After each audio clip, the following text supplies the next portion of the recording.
Sudah hadir di tengah kita Ibu Komisioner. Saya masih terbiasa orang lama, orang dulu jadi masih panas. Bawaslu Maluku Tenggara. Ibu Suju kita nih teman lama nih, punya hubungan emosional.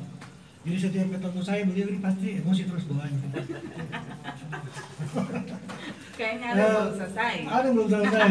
Ibu Suju nih besok sebenarnya ada kegiatan di kantor gubernur di Maluku, tapi beliau memilih pulang untuk hadir di sini. Ya. Jadi bukan apa-apa karena beliau tidak diundang. Ibu Suju, karena ini lagi masa COVID, kita mulai dengan prokes. Dimulai dengan rapid test. Rapid testnya bukan rapid test pakai alat. Rapid testnya ini 3 pertanyaan, masing-masing 1 kata, masing-masing 2 kata. Tolong dipilih 1 kata tanpa dijelaskan. Jawab saya tanpa dijelaskan itu A, B, C, D yang saya perlu diurai. Saya mulai, Ibu siap? Siap. Butuh baca doang, waktu tertentu atau baca doang? Nanti dalam hati saja. Oke, saya mulai, Ibu. Ya. Peraturan atau perasaan? Makin dikit ya. Spontan. Peraturan. Peraturan. Mediasi atau adjudikasi? Mediasi. Gabung atau pisah? Pisah. Baik, terima kasih Ibu. Saya nggak ada tendensi lainnya. Ya. Ini rapid test doang. Ya, ini rapid test. Ibu Suju, saya mulai diskusi kita hari ini dan ada rilis angka di luar biasa. 269 pemilu lanjutan, 2.260 TPS pemilu susulan, 705 TPS PSU, 5.175 penyelenggara di level KPPS jatuh sakit, 894 orang meninggal dunia. Pertanyaannya, yakin Ibu ini masih mau lanjut pilkada yang pilkada yang digabung? Iya, kalau aturannya mengatur seperti itu, kita sebagai penyelenggara mau apa? Ya, paling mengikuti. Oke. Menjadi tugas dan tanggung jawab ketemu sebagai penyelenggara, toh? Siap, tapi dari sisi evaluasi? Nah, itu yang kemarin menjadi pembahasan ramai itu terkait dengan evaluasi pemilu 2019. Makanya kalau dari kami penyelenggara itu sebenarnya mengharapkan ada revisi karena itu tadi evaluasi banyaknya korban, kemudian banyaknya formulir. Iya. Bapak Alan pasti tahu lah. Siap. Saya coba untuk Apalagi di tingkatan jadi banyak persoalan dan itu persoalan yang kompleks, maksudnya itu menjadi, jangankan itu, data pemilu saja itu butuh waktu yang lama, butuh waktu yang cukup lama. Sekarang ini kita masih mulai dengan daftar pemilih berkelanjutan setiap bulan. itu pun di poin ini saya mau tanya, Ya. kira-kira kalau digabung legislatif sama pilkada pakai data yang sama atau ada update? Kalau kita memakai data 2019, karena kan kita tidak pilkada kan. Iya. Kalau berbeda dengan teman-teman yang di 4 kabupaten kota di Maluku yang baru selesai kemarin, itu datanya memang udah ini, jadi datanya sementara dipakai itu. Kita mungkin nanti di triwulan ke-3 baru di ini, tapi makanya data pemilih berkelanjutan dalam proses ini setiap bulan itu dilakukan. Nah, tanggung jawab Bawaslu kan sesuai Undang-Undang Nomor 7, kita mengawasi kemudian memelihara dan mengawasi pemutahiran dan pemeliharaan data itu menjadi tanggung jawab. Jadi ya ini dari segi anggaran juga kan tidak dianggarkan, padahal dalam undang-undang itu tanggung jawab. Jadi akhirnya kita ya karena tanggung jawab, ya apapun terjadi harus dikawal. Tentang tadi proses di DPR kan tidak ada, mungkin masih ada, saya atau update terakhir masih ada di dalam prolegnas atau sudah dihapus? Sudah dihapus. Sudah dihapus. Untuk Undang-Undang Nomor 10 tahun 2016 Iya. itu sudah dihapus. Tentang Tidak jadi dihapus. putusan MK yang minta untuk ada jeda waktu antara Pilpres, Pileg, dan Pilkada. dan pilkada. Kira-kira kalau dalam 2000 ini bicara apa namanya? Jadwalnya. Teknisnya saja. Teknis. Super teknis ini. Kalau itu betul-betul jalan, ya saya tahu jawaban tadi pasti siap. Tapi sebagai manusia, mampu tidak teman-teman nanti di lapangan model begini? Nah, makanya dia dipisahkan. Tahapan Jaraknya berapa lama? kalau diusulkan dari KPU, kalau sesuai aturan pemilu itu kan dia 20 bulan 20 sebelum bulan. tahapan. Tetapi ada permintaan dari teman-teman teknis, pelaksana teknis dan hal ini KPU meminta agar dimajukan 30 bulan, bukan lagi 20 bulan. 30. Ya, evaluasi 2019 itu.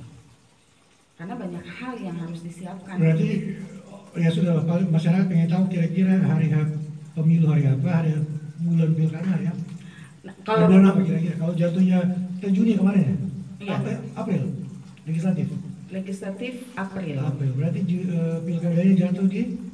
November. Enggak, kalau legislatif sebentar. Boleh kalau mau dilihat. Ya, saya lihat jadwalnya Siap, karena siap. ini baru kan. Penting, ya. Penting. Jadi menyangkut tahapan, jadi kita harus ini. Nah, kalau untuk mengacu sebentar. Ini nih. Nah, kalau pemilihan presiden ini mau pemilihan seluruhnya, Iya, presiden, seluruhnya. pilkada dan legislatif ya. Pemilihnya. Nah, kalau legislatif pemilihan presiden itu dimulai 6 Oktober. Tahapannya. Tahapannya itu dimulai 20 bulan sebelumnya, jadi tahapannya itu di bulan Juli 2022. Pilpres mulai jalan. Ya, enggak Tahapannya, tahapannya. iya, Tahapannya Agustus. itu antara Agustus atau Juli atau Agustus. Tapi kalau untuk hari pemungutannya, Hari pemungutannya itu dihitung kan? Dihitung 20 bulan setelah itu. berarti jatuhnya 30 bulan. 20 bulan, iya 20 bulan, jadi jatuhnya November ya. Ya, akhir. Akhir November ya, 2024. Pilkadanya berarti masuknya di 25. Enggak. Sama. Dia di 2024 kan? Tahapannya 2024. Nah, untuk pilkada orang kan sekarang 2023 tahapan pilkada. Iya. Kalau tahapan pilkada kan dia bukan 20 bulan, dia kalau tidak salah 12 bulan apa? Iya, 1 tahun sebelum. Ya, 1 tahun Masih sebelum. belum tidak berubah. Nah, itu jadi Pak Marta belum berubah saja kan. Kalau beliau suruh berubah ya pasti. jadi November 2023 itu kemungkinan pilkadanya di situ. Oh, tahapannya. Kalau hari pemungutannya Dihitung 12 bulan. 15 bulan setelah itu. Ya berarti selisih ada semua paling 4-5 bulan. Iya. Cukup Nah. itu waktu itu. Belum evaluasi lah. Gugatan MK, dia ke segala macam, ke segala jalur itu, ada PT UN, ada segala macam. Itu belum selesai, tiba-tiba sekarang orang mulai urus pilkada.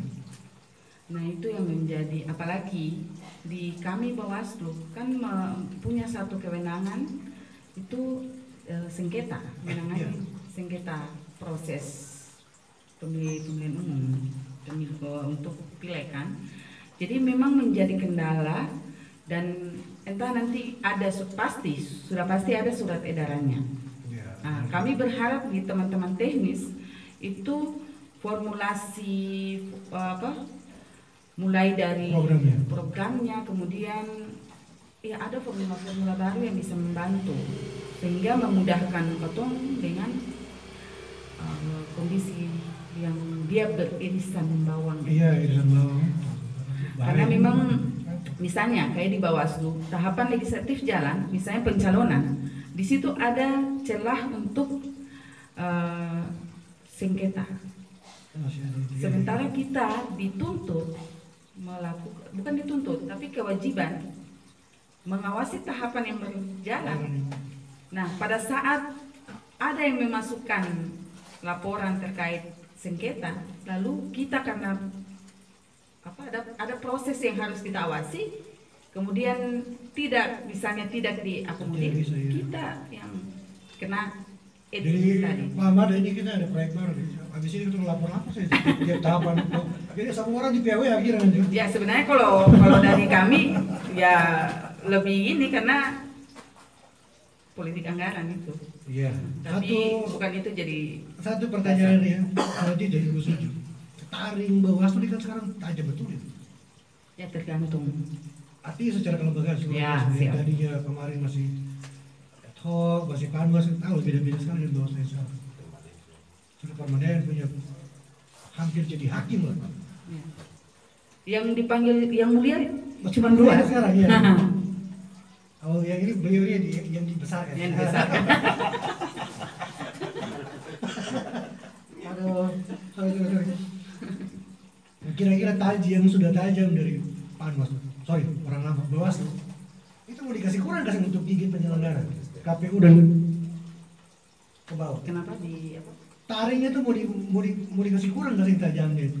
Ya karena tadi tahu teman-teman itu sendiri juga harus jalan legislatif, tapi harus juga jalan pilkada. Sikap pribadi nih, saya tahu aturannya tidak bisa dirubah. Artinya ada tidak gas yang dikasih turun.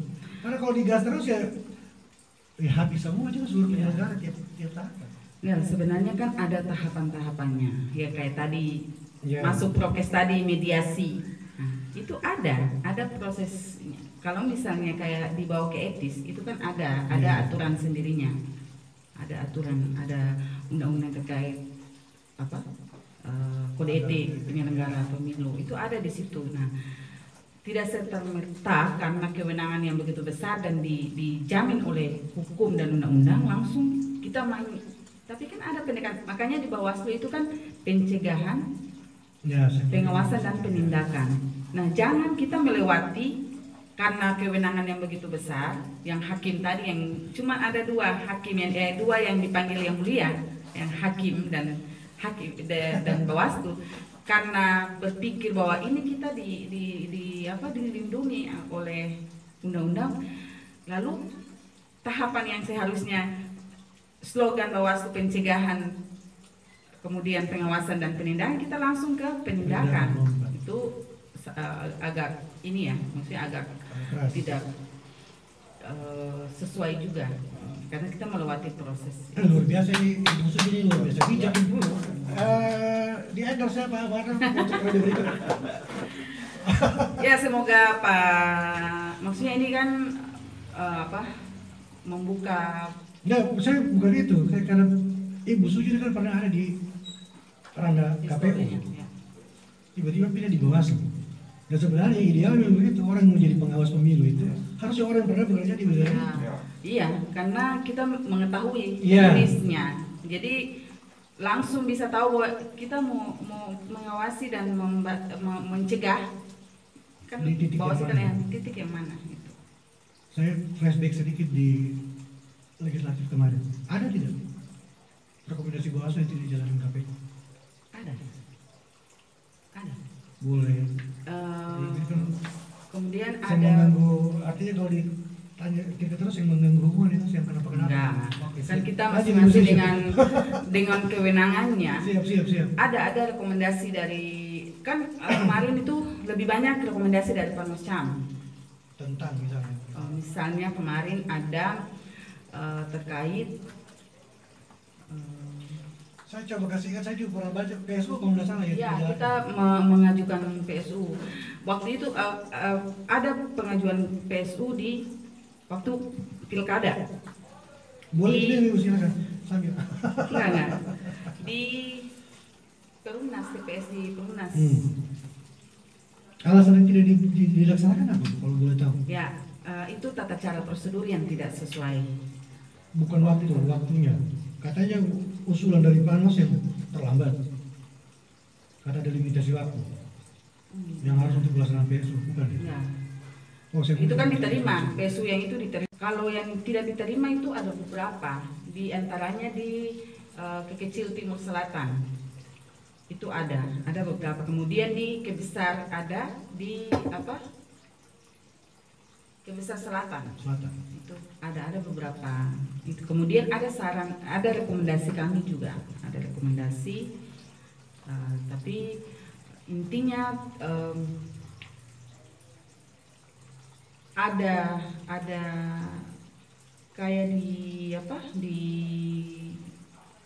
Perumnas ada tata cara prosedur yang dilanggar itu. Makanya pada saat Panwascam mengeluarkan rekomendasi itu bukan cuma sekedar mengeluarkan saja, tapi mereka berkonsultasi. Wajib berkonsultasi. Terus ada ada tata cara prosedur, kemudian ada hal yang dilanggar, ada hal ini baru bisa dikeluarkan rekomendasi. Jadi tidak serta-merta karena kewenangan itu langsung dikeluarkan, tidak. Berdasarkan hasil kajian itu wajib. Dalam aturan Perbawaslu itu dikatakan berdasarkan hasil kajian. Ibu setuju. Zaman kata dulu kan masih 84 berapa 84 desa? 86 ya? Sebelum Bukar. Sebelum Bukar Ohoy. Aslinya berapa? 86. Sekarang 192. Waktu itu masih ya, berapa kecamatan ya? 2 kelurahan. Yang sebelum Bukar. 2 kelurahan ya. 6 kalau nggak salah ya? 6 kecamatan 86 desa. Sekarang kan Mekar jadi 190 dan berapa kecamatan? 11 kecamatan. Dari sisi beban sebenarnya kan berkurang, wilayah lebih kecil. Tapi begitu lompat ke teman-teman yang level KPU dan Bawaslu itu kan lebih banyak berkas yang masuk sebenarnya. Makanya dari kami Bawaslu berharap dengan 30 bulan yang diusulkan oleh pelaksana teknis KPU itu ada perbaikan dari segi formulirnya itu. Ya, saya karena bicara soal formulir. Semakin turun, bukan kan biasanya orang kalau semakin turun kan semakin sedikit, tapi kalau di KPU tidak. Semakin turun ke penyelenggara itu semakin banyak, dan kalau sampai ke tahapan bawah KPPS manual. Rekomendasi Bawaslu tingkat pusat ada tidak formula untuk meringkas itu? Kami masih menunggu surat edaran, kemudian Karena masih bukan di level pusat, Bawaslu pusat ke KPU pusat terkait tentang ini. Yang jadi masalah banyak formulir dan itu tuh. Ada tidak formulir? Masih sementara digodok, masih dilihat kan formula apa yang, karena bukan cuman tingkatan RI, tapi yang dipikirkan pun sampai ke pelosok yang mana bila mana. Katong berharap ada aplikasi yang bisa kan ini inovasi dari penyelenggara, tetapi tidak bisa mutlak aksi. Katong mau bilang bahwa pasti itu digunakan karena ada wilayah-wilayah yang tidak terjamah. Ya, daerah tertentu pasti. Daerah tertentu dan otomatis dia tetap harus dengan manual. Nah, manual ini yang menjadi kendalanya adalah di waktu. Iya kan? Paling pasti ini karena pada saat selesai pemungutan, penghitungan, disalin ke formulir yang begitu banyak dengan hanya 7 KPPS, ketong punya cuma 1 pengawas TPS. Lebih beban lagi mengawasi 7 orang, dan itu wajib, dia harus mengawasi 7 itu, dan 7 itu dengan tugasnya masing-masing kan sudah diatur dalam peraturan KPU bahwa misalnya ketua KPPS dia bertugas untuk ini. Nah, itu 1 orang itu dia wajib mengawasi 7 itu.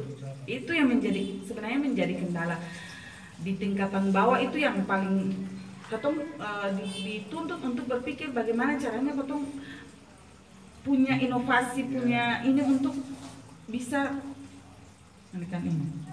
Di level itu saya mau tanya, secara pribadi kan tahapan pemilu kan putar-putar sama setiap tahun.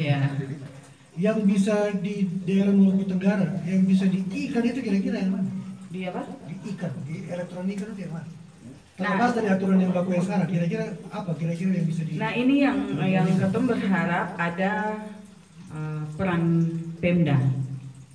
Peran Pemda sini. Nah, ini ada Pak Cem kebetulan, walaupun bukan dinas terkait, tapi bisa menyampaikan ini juga. Nah, daerah jadi ada dua chain jadi yang mana saja karena dua semua kan Pemda ini termasuk Pak Mada 2 MR. rahayaan squad ini. Nah, di sini Kotong berharap ada program Pemda kan di situ yang ingin jaringan telekomunikasi masuk ke seluruh wilayah. Sekarang itu Kotong, ini yang belum gimana? ya itu nanti dari Enggak, bukan maksudnya yang sekarang ini, yang sekarang ini, yang belum bisa untuk yang pakai data itu gimana? Ya, yang paling ya, kalau dari segi Kotong penyelenggara, terutama Bawaslu itu yang paling sulit dan agak sedikit. Ini tuh di Kebesar Utara Timur memang. Utara Timur. Ya, ini pasti dialami juga oleh teman-teman KPU. Pertama karena akses jalan juga, Ya, yang terus daerahnya dia ya tersebar. Dia bukan seperti kayak Dia di ruas ikut ruas jalan sih. ya seperti ini kita harus putar sana putar sini, itu yang agak berat. Kemudian itu satu lagi terkait anggaran juga. Apalagi kalau misalnya COVID ini dia terus berjalan. Kemudian dengan beban yang begitu berat, irisan bawang tadi. Iya. Lalu dengan COVID ini yang dia masih terus berlanjut dan pemotongan anggaran segala macam, tentu itu menjadi catatan penting. Apalagi wilayah kontinental kayak ini. Soal catatan penting kan ada 4 kabupaten kota yang sudah selesai. Catatan yang bisa dibagi ke masyarakat di sini ya. Dari sisi penyelenggara yang sudah ambil pengalaman, ambil masukan, ambil informasi dari 4 kabupaten kota. Soal tadi COVID. Ya, kalau dari Katong sendiri itu kita merasa pasti partisipatif.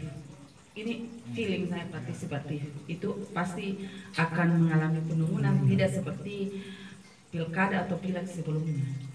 Karena kondisi tadi orang jadi malas yang di prokes segala macam itu pasti jadi catatan.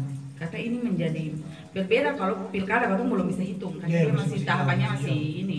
Tapi kalau pileg dan pilpres Katong pasti sudah harus melihat ini pasti seperti ini. Nah, angka partisipatif itu dia berpengaruh. Pengaruh pasti bahkan dia berpengaruh juga terhadap ini konstelasi pusat. Nah, ini yang menjadi catatan bukan hanya di segi partisipatif, tapi partisipatif itu bukan hanya mencoblos, tapi misalnya data keinginan untuk menjaga hak pilih mereka sendiri itu kan sebenarnya bukan ansih tugas dari penyelenggara saja, tapi yang ya saya warga negara, saya punya hak ini, saya punya hak untuk memilih dan dipilih selama dia bukan sebagai orang yang tidak bisa untuk dipilih. Dia punya hak untuk memilih dan dipilih. Nah, jangan berharap ini yang menjadi catatan juga, dan bukan cuma untuk pemilih tapi partai politik. Ya, ini kita bicara sekarang ini menyangkut data. Karena saya di data tadi saya mulai langsung jadi ingat lagi masalah tua itu. BPS itu kan angka dengan capil itu selalu beda, selisihnya jauh. Biasanya bisa sampai 20-30 ribu untuk wilayah tertentu. Sampai sekarang saja data BPS terakhir kalau dasar saya dapat rilis itu belum sampai 100 ribu. Artinya kalau kita pakai juga standar, ya harusnya kursi DPR kita ini turun 20 bukan 25. Jadi pada saat saya sempat cerita teman-teman BPS juga, ini teman-teman BPS juga.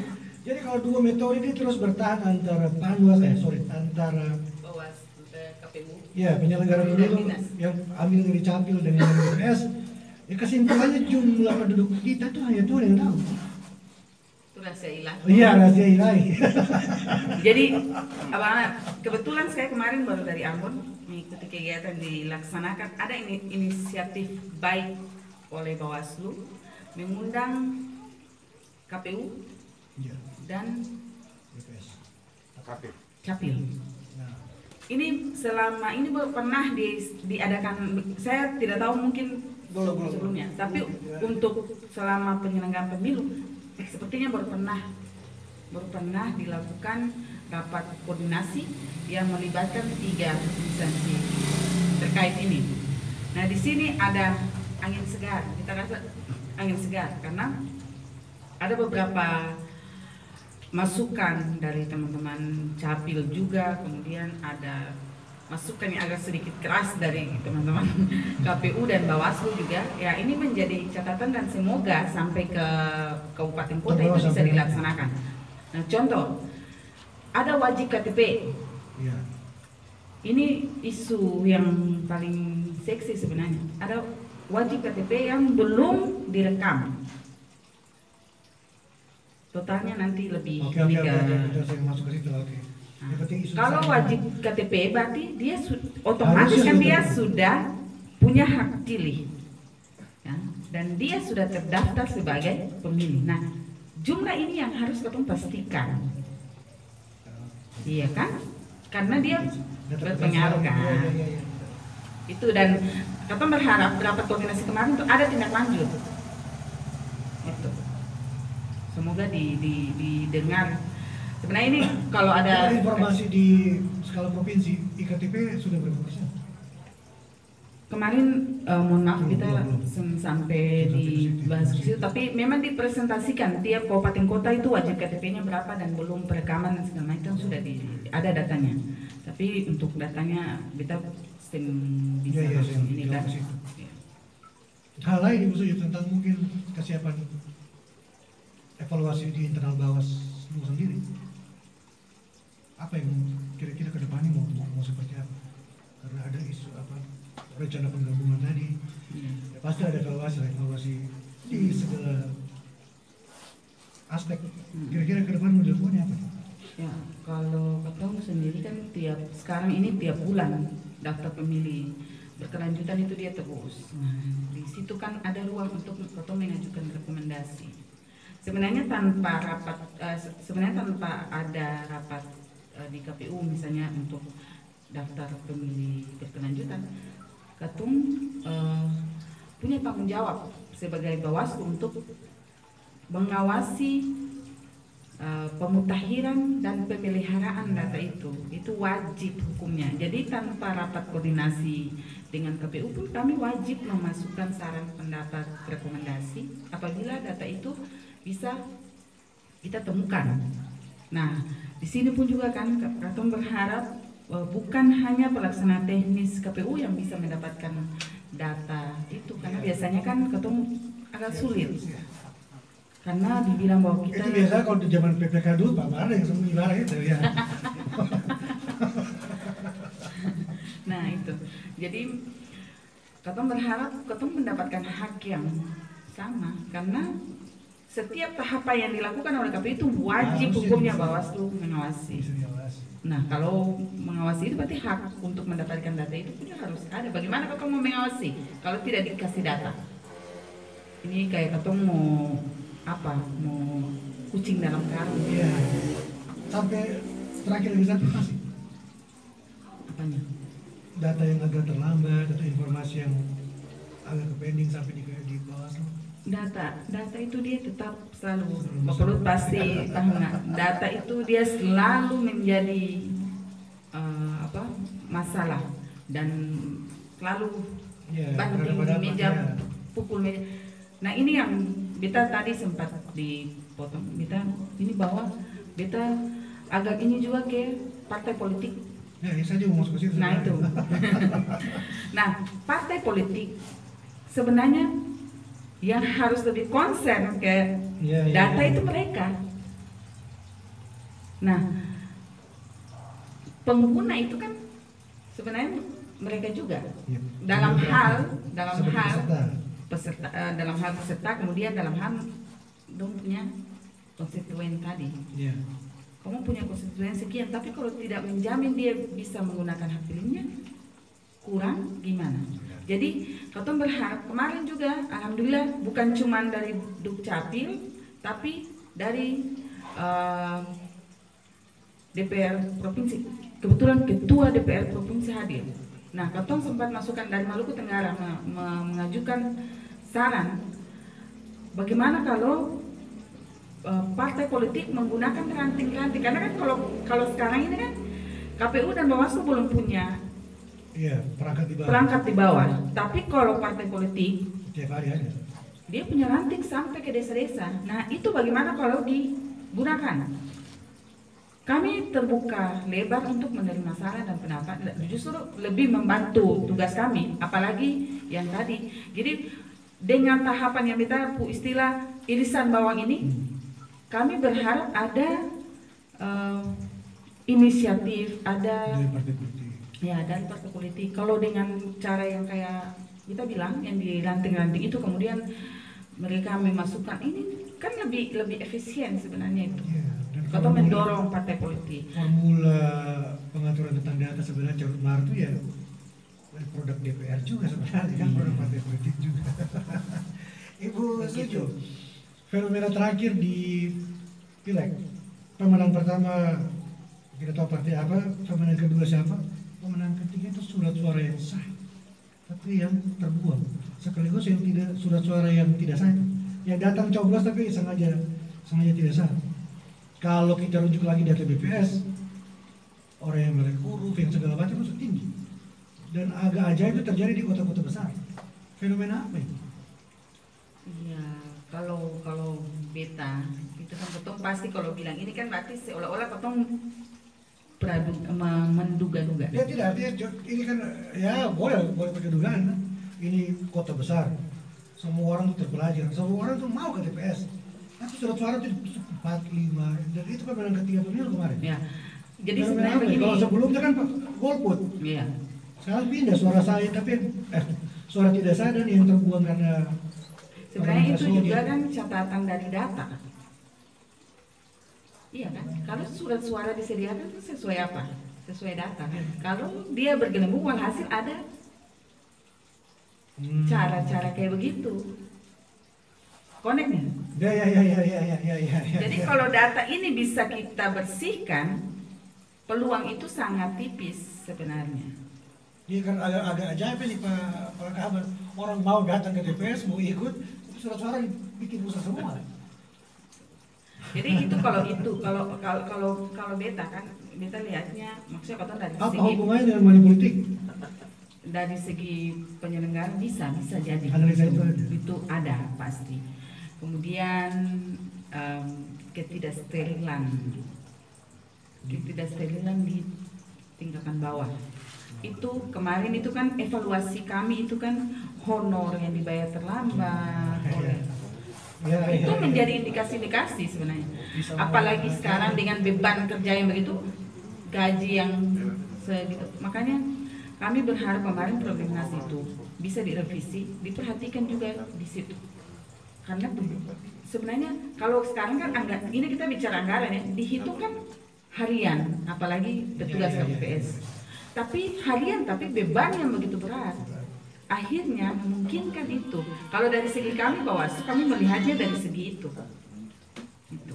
Nah, ini kan sekarang ada kewenangan di Bawaslu kan untuk menyelesaikan, memberikan rekomendasi untuk penyelenggara di tingkatan bawah. Itu bisa langsung ke KPU, jadi Langsung tidak KPU-nya. lewat di KPP lagi. Ya. Kan kalau dulu kan sekalipun Panjang tingkatan juga bawah, prosesnya ini dia masa jabatan sudah selesai. itu.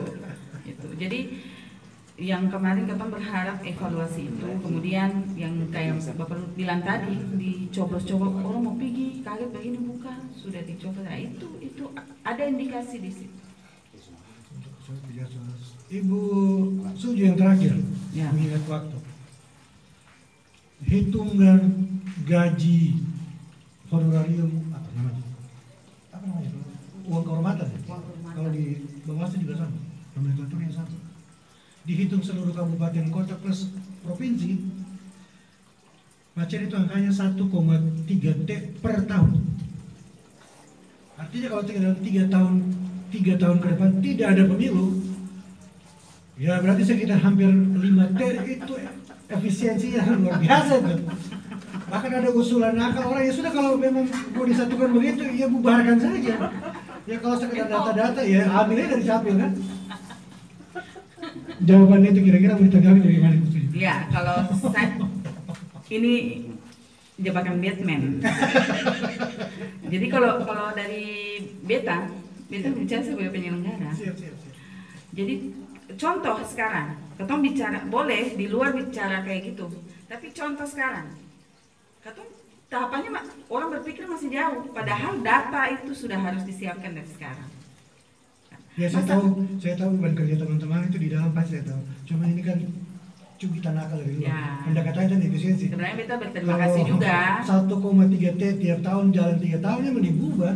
Kita berterima kasih juga. Kita kasih ke Maluku Tenggara ya, luar biasa sama ada siap ya. Sebenarnya kita berterima kasih. Bapak Luhut mempertanyakan ini, akhirnya kita bisa menjelaskan bahwa katong tidak vakum duduk ongkang-ongkang kaki gaji masuk, tidak. Tapi ada tugas-tugas yang memang katong lakukan, dan ini contohnya. Data pemilih itu dia menjadi masalah itu bukan cuma di wilayah kabupaten kota. Dia menjadi masalah seluruh wilayah Republik ini menjadi masalah. Contoh kemarin kan di waktu pemilihan presiden berapa kali data DPT sudah ditetapkan, berapa kali di revisi. Itu menjadi ini catatan bahwa memang data pemilu itu dia bukan harus tahapan baru kita updating, tapi setiap bulan itu karena pertambahan penduduk tadi, terus ada yang beralih status yang misalnya dari pensiun TNI ini dia masuk, dia kan harus dikembalikan hak pilihnya. Kemudian 17 tahun, kemudian yang dia sudah beralih menjadi TNI Polri yang tidak bisa menggunakan hak pilihnya, itu kan dia update setiap pertambahan penduduk itu kan dia setiap bulan itu pasti ada. Itu orang berulang tahun kan setiap. Tidak bisa dibatasi. Baik, Ibu Suju. Jadi maaf ya, saya ada penangkalnya. Jadi Suju saya nggak salah justru ini. Karena tadi saya mulai dengan kita punya hubungan emosional. Setiap ketemu ibu ini pasti bawanya emosi sama saya. Ibu Suju dan teman-teman Panwas yang hadir, Ibu, kita tinggal dari sini setelah itu ya. Oke, makasih banyak Ibu Suju. Sama-sama, terima kasih. Kesimpulannya adalah Pak Marda, Panwas Bawaslu tidak bubar, kira-kira begitu ya. Harapannya seperti itu. Siap. Sekalipun isu itu semakin mencuat dengan serentak ini. Iya, karena memang COVID begini banyak jauh dana yang dialokasi, mending itu saja. Terima kasih banyak siap. undangannya. Semoga kegiatan kayak gini bisa dilaksanakan setiap, bukan cuma setiap bulan, tapi ada momen update berita terbaru kan mulai update. Mungkin nanti katong bisa berupdate. Setelah ini mungkin yang teman-teman dari literasi KPU kalau bisa. Ya, kalau boleh dari KPU menjawab tadi. Dukcapil juga bisa. Supaya ada keseimbangan ya. Ya ini kan juga bagian dari seperti citizen jurnalisme. Ya. Jadi bukan hanya punya wartawan. Oke, Ibu Komisioner, makasih banyak kesempatan.